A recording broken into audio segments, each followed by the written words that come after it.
verse 21. To him that overcometh, speak about the overcomers. Kung ano nagkumpay ito, diyan ko nang uusap sa mga believers. Ang uusap mo sa mga nagkumpay, sa nagkatagumpay. To him that overcometh will I grant to sit with me in my throne. As sabi ng scripture, amen, sa lahat daw na magtatagumpay ay pagkakalooban kong maupo sa akin. To grant with me, pasahin sa Tagalog. And ang isa na siyang nakalupig, bibigyan ko ng karapatang umupo kasama ko sa aking trono, hindi sa tagiliran ng trono, hindi sa likod ng trono, hindi sa harapan ng trono, kundi sa trono kasama ng ating Panginoon. Amen? Ay bibigyan ko ng karapatan, ibig sabihin, this is a domain. Hindi lang ito basta paupuin na parang bisita, hindi lang siya kumbaga sa ipatatry maupo o pa-experience maupo, kundi sinasabing bibigyan ko ng karapatan, kasama nito ibinigay ang domain, yung dominion. Hallelujah. Ano bang meron doon sa trono na yun, kung may kapangyarihan doon, hallelujah, ay kasamang ibibigay doon sa maupo sa trono. Amen. Ang sabi niya, bibigyan ko ng karapatan umupo, kasama ko sa aking trono, gaya ng ako ay nakalupig at umupo kasama ng aking ama sa kanyang trono. Ibig sabihin, inalimbawa ito ng ating Panginoon kung paano siya nakapanagumpay ang ating Panginoon. After niyang magawa ang lahat ng bagay, ma-overcome niya ang lahat, mga kapatid, hallelujah, ay ipinagkaloob sa kanya ang lahat ng dominion. Ang sabi nito, kung paano nangyari ito sa akin, at paano ibinigay ng Ama sa akin ang lahat ng domain na ito, ay ganun din ko ibibigay sa inyo. To him that overcometh will I grant to sit with me in my throne, even as I also overcame and sat down with my Father in His throne. Hallelujah. Sabi ng propeta ng ating Panginoon, sabi na dito, mga kapatid, hallelujah, not on my throne, set with me in my throne, that is in His domain. Yun daw ay sa buong kapangyarihan ng ating Panginoon. As Christ is the ruler, the throne ruler at this time of the complete domain of God, so will the church be with Him, the bride be with Him, ang tutukoy ito ang iglesia, yung bride, in His throne, in the entire domain. Ibig sabihin, kalakip ng pag-upo natin sa trono ng ating Panginoon, ay kalakip na dito na ibinibigay sa atin ng Diyos ang kapangyarihan para lumuklok sa tronong ito.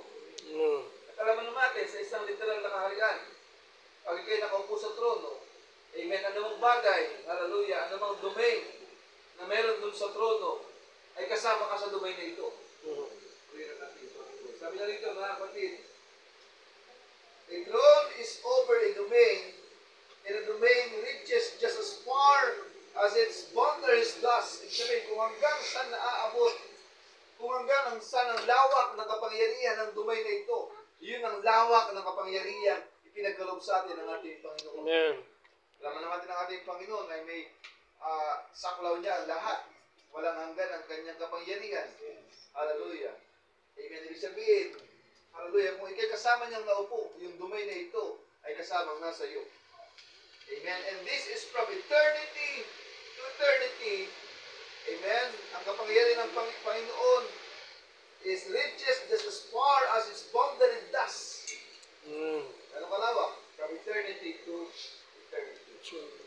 Hallelujah. Alright. Now, we're speaking on overcoming. Ano nga ba yung ibig sabihin ng overcoming? The word overcome, of course, sabi niya rito, you've got to have something to overcome. Para masabi yung ibig sabihin ng word na overcome, or the word overcome, ay galing ito sa salitang, yung overcomer ay galing sa salitang nag-overcome. Ibig sabihin, kaya ka tinatawag na overcomer, kasi nakapag-overcome ka. Amen. So the word overcome, you have to get something to overcome. Meron kang isang bagay na pinanagumpayan. Kaya nga tayo tinawag na overcomer. Hindi ka pwedeng tawaging overcomer kung hindi ka naman nagtagumpay. Or else ang tawag sa'yo ay loser. Amen? Kaya ka tinawag na overcomer kasi ikaw ay nagtagumpay. Sa anong bagay tayo nagtagumpay? And the church, again, in the church age that the Holy Spirit was speaking about, sinasabi niya nito, sa panahon ng Laodicea, ang sabi niya, to him that overcometh, sa mga magtatagumpay, amen, itong ibibigay niya, hallelujah, ang maupo sa trono ng ating Panginoon. Ibig sabihin, para ka makaupo sa trono, sinasabi ng ating Panginoon, para makuha mo, matanggap mo ang lahat ng dumay na meron doon sa trono, hallelujah, kailangan mong managumpay. Kasi ang sabi doon sa ulan pa lang is, sa mga mananagumpay. Hindi sinasabi sa mga talunan. Amen. Will I grant to sit with me in my thrones? No. Sa mga umaatras, ay ibibigay ko ang aking luklukan. Nagkakamali sila. Sa mga tamad sa gawain. O yung sabihin sa inyo, bibigay ang trono. Hallelujah. Yung simpleng bagay, hindi nyo ma-overcome. Hindi ito ipinangako sa kanila. Ang sabi ito, ibibigay sa mga magtatagumpay. Purihin ang ating Panginoon. Amen. Hallelujah. Sa mga nagpapakuya-kuya-koy. Amen. Hallelujah. Sa mga mapagpaliban. Hallelujah. Doon ko ba bibigay ang aking trono to? To him that overcometh will I grant to sit with me in my throne. Purihin ang ating Amen. Lord. This is the church age, sabi niya. Amen. You just been through it. Needed a rebuking. Kaya ang iglesia sa Laodicea ay nirebuke ng ating Panginoon. He had to be rebuked. Alam ng ating Panginoon na kailangan niyang i-rebuke ang iglesia sa Laodicea. Kasi ang kondisyon ng iglesia sa Laodicea ay kondisyon ng isang lukewarm. Malahininga. How can you overcome kung ikaw ay lukewarm? Hindi mo pagpagtatagumpayan ang isang bagay kapag ikaw ay malahininga. Hindi malaman kung aatras ba o abante, mainit ba o malamig. Hallelujah. Amen. I know thy works, that thou art neither cold nor hot. Kung ikaw ay malahininga, sabi ng Biblia, isusuka kita buhat sa aking bibig. Hallelujah. Amen. Sabi niya, mga kapatid, the Laodicea had to be rebuked. Kailangan masaway ang Laodicea. Tandaan nyo, yung Laodicea, speaking about the church of the age. Amen. Ito ay panahon ng iglesia sa ating panahon. Ibig sabihin, ito yung mga iglesia sa panahon natin. Ang sabi ng ating Panginoon, kailangan i-rebuke ang iglesia ng Laodicea. Ang iglesia ito ay tumutukoy sa kondisyon o sistema ng iglesia ng mga mananampalataya sa huling panahon. Na ang panahon na ito ay panahon ng Laodicea o panahon ng mga iglesia o mga mananampalataya ay malahininga. Kaya sabi ng propeta, kailangan i-rebuke. Laodicea had to be rebuked because of his indifference toward Christ. Naging indifference pala ang iglesia. Amen. Towards Christ. If we had to put Christ outside in their age, kasi instead na papasukin ang ating Panginoon, ay sinipa nila palabas ang ating Panginoon. Kaya pala, sinasabi ng Scripture, sa Book of Revelation chapter 3, ang ating Panginoon ay kumakatok. Ibig sabihin, wala siya sa loob ng iglesia, nasa labas na ang ating Panginoon ng iglesia. Amen. Hallelujah. Nasa labas na, amen, ng mga mananampalataya, wala na sa puso ng mananampalataya ang ating Panginoon, kundi sinipa na palabas. Kaya ang kondisyon ng Laodicea ay malahininga. That's why ang ating Panginoon ay tumutuktok sa pintuan. Sabi ng Biblia, any man, hear my voice. Amen. And open the door. Purihin ang ating Panginoon. Lord. Yaman na pinagpapos sa pintuan ngayong gabi. Para sa buhay ng ating Panginoon. Hallelujah. They had to put Christ outside in their age, and Christ was on the outside, trying to get back on the inside. siya. Amen. Ano yun? Pag-ibig yun ng ating Panginoon. Yes. Bagamat sinipa siya, pero nandun pa rin ang kanyang pag-ibig. Gusto niyang tawagin palabas ang iglesia. Kaya sabi ng ating Panginoon sa Book of Revelation chapter 8 verse 4, "Come out of her, my people." Amen. Magsilabas kayo sa kanila, bayan ko. Amen. Kaya siya kumakatok. Hallelujah. It's an urgent. Kailangan niyang ilabas sa iglesia. Amen. Sa sistema ng iglesia, ang kanyang mga tunay na anak para ang sabi ng Biblia, hindi madamay saan? Sa salot. Ay padadala sa iglesia yun. Ano sabi niya? His call here is not to just the church. He that overcometh, sabi niya, not the church, that would be she, the church body, but it's he that overcometh, the individual that will overcome, and Laodicea is coming to her, sabi niya, knowing that this is the Laodicean age, and knowing that this age needs a sharp rebuke from God. Kailangan daw ng iglesyang ito ang isang matulis at matalas na pagsaway mula sa Diyos. Amen. It needs a sharp rebuke. And when our clergy gets so soft and dirty, sabi niya, kapag daw dumating ang punto na medyo malambot na ang ating mga clergy, yung mga nangangaral sa atin ay mahina at malambot na ang pangangaral, soft and dirty, like some aged grandfather with his grandchildren. Kasi naman ang mga lolo nga, di ba? Ay, minsan alam ng paliw ako Dalik ako. Ang ganda-ganda mo. Ang cute-cute mo ako. Nakita natin ginawa mo yan. Talagang inaayo pa ng mga lolo. Yung mga lolo. Nagiging malambot. Pero ang iglesia daw sa Laodicea ay kailangan ng sharp rebuke. Yes. Amen. Amen. Hallelujah. Ever what they do is perfect. Amen. Sabi na rito, take a Christian that's supposed to be a Christian, let the life of God go from him. Kung daw ituloy ng Krisyano, hayaan mo daw na yung buhay ng ating Panginoon sa Kristo ay maging buhay mo.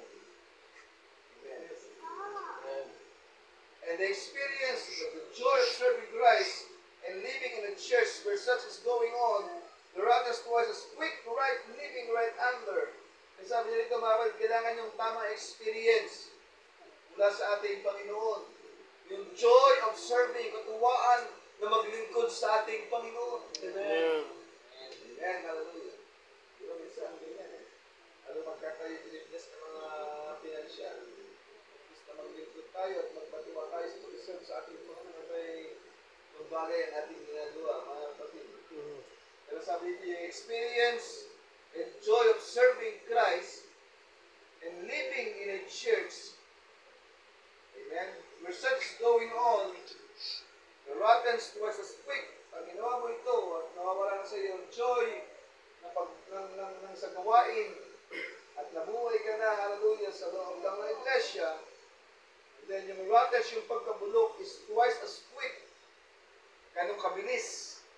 Amen. Ang pagkabulok, hallelujah. If we are trying to follow the message of the hour, kung ating susundan ang mensahe ng ating Panginoon, or at least the part of the message, we should live constantly in life of Christ. Amen. Tayo magbuhay kasama ng ating Panginoon sa Kristo. Hallelujah. Lay around and know that these things that you are supposed to do and don't do it. The Bible said, ang nakakaalam ng mabuti at hindi ito ginagawa ay kasalanan. Amen. Sabi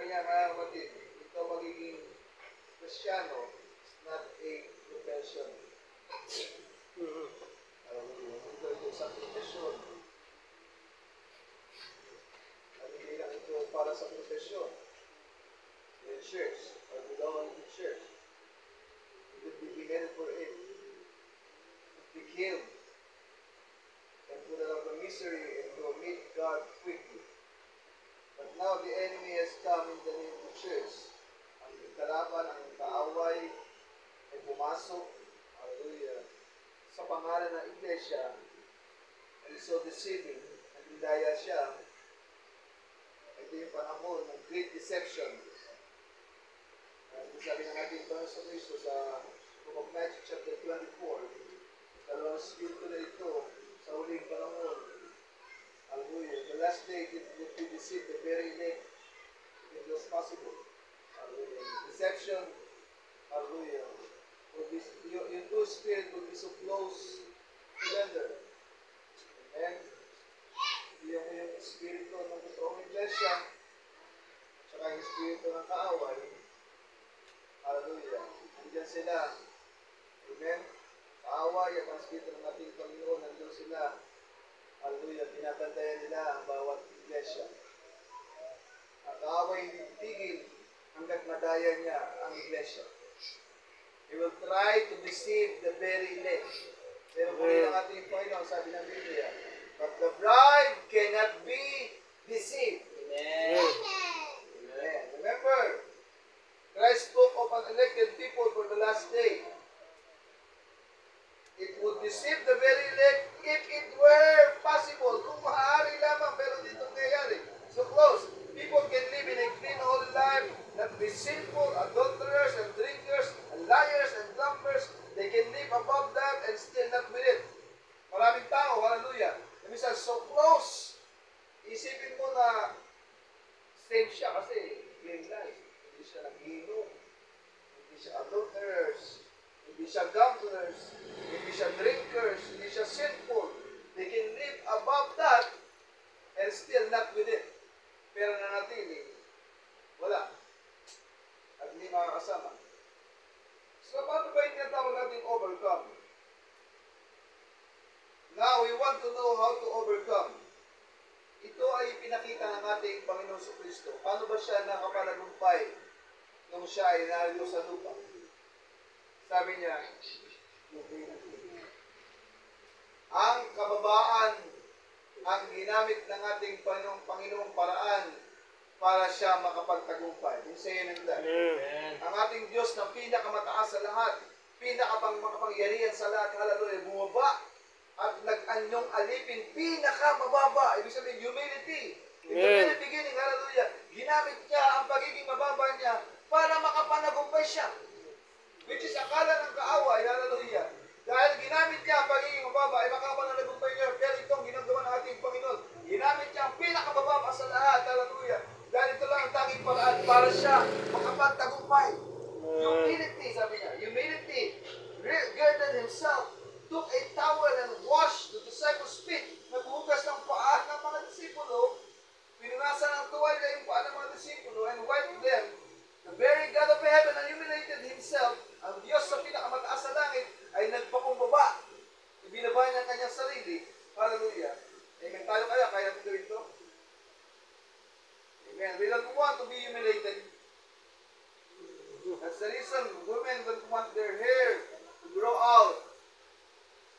The reason they want to dress like ladies should dress. Anong dahilan? Ayaw nila magpakumbaba.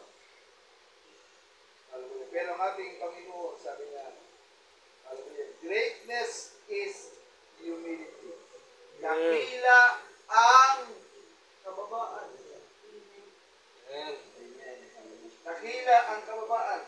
Greatness is humility. Don't forget that, church. Sabi niya, greatness is expressed in humility. Kung gusto mo maging dakila, kung gusto mo ikaw ay maging mas mataas sa lahat, kailangan mong magpakumbaba.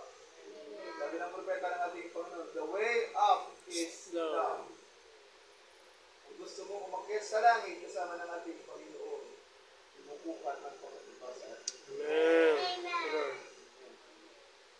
Church, greatness is expressed in humility. That's how fine you can be. Amen. I mean, a humble in spirit. Sabi niyo, being humble in spirit. Hallelujah. Humility, genuine humility, that something is put on, something that is, that's a real humility. And as men just get out and not to wash and clean up. Sabi niya, you should do that. You know that I'm talking about humility, genuine humility. Jesus told us how to do it. Overcome means to stand the test. Ang ibig sabihin daw ng pananagumpay ay ang tumayo sa test. Amen. Sabi niya rito, he stood the test. Everything he was tested against, he stood it in the very face of sickness. Hallelujah. Sa sakit, tumayo siya. Amen. Sa bawat testing sa buhay niya, tumayo siya. Yun ang tinatawag natin to overcome. To overcome means to stand the test. Amen. Minsan akala natin, yung parang makapalagumpay tayo, may labanan natin ng man to man, ng face to face, ng power to power. Amen. Hallelujah. Ng physical to physical, ang lahat ng mga masasama. Minsan, gusto gawin natin, di ba? Pag may umarangkada sa iyo at siningitan ka, dinanggi ang iyong ipay, abay, gusto mo nang banggain din. Minsan, kailangan natin to overcome ito. Okay, sige ka. Pero hindi. Ang nasabi ko to overcome is to stand the test. Amen. Amen. Ang pananagumpayan mo, ang mga pagsubok, yan ang tinatawag natin to overcome. Para makapagtagumpay ka, kailangan mong magpakumbaba. Hallelujah.